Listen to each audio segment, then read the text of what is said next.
সকাল সকাল রান্নাশালে চলে এসছো রান্না করতে। কি রান্না করছো?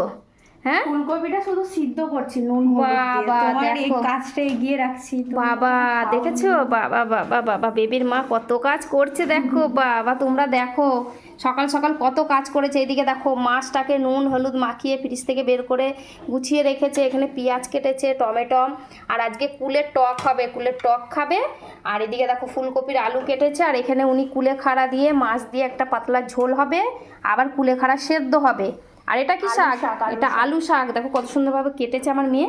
আর এখানে এই যে ফুলকপি কেটে সেদ্ধ করছে। তো সব কাজই তো করে ফেলেছো, এইটুকুনি কাজও করে ফেলো, রান্না করে ফেলো। এটা আমার জন্য রেখে দিচ্ছ কেন বলো দেখি? ওটাই তো বড় কাজ। ওটাই বড় কাজ, এগুলো কাজ নয় বন্ধুরা। দেখো এই যে এত সুন্দরভাবে যে গুছিয়ে রেখেছে, এটাই কিন্তু বড় কাজ।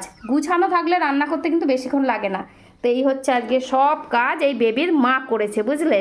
তো তোমরা বলো ঠিক আছে কত সুন্দরভাবে কাজ করেছে। আমি তো জানি ও খুব সুন্দরভাবে কাজ করে। দেখো তো চলো, এতটা বেলা হয়েছে, আমি এখনো কিছু খাইনি। হ্যাঁ আমি খাবো। তুমি কি খেলে? আমি আলু সিদ্ধ দিয়ে মুড়ি খেলাম, ডিম সিদ্ধ খেলাম। বাহ বাহ বাহ।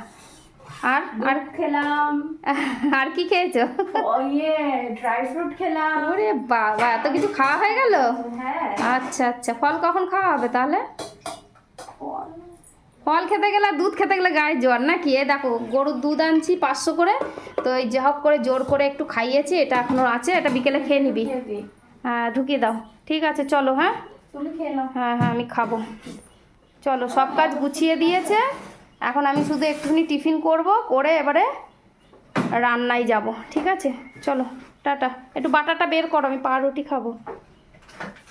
ঠিক আছে চলো, ফ্রিজের উপরে পাউরুটি আছে, আমাকে দুটো সেকে দেবে, আমি খেয়ে নেবো। ঠিক আছে চলো। হুম টাটা।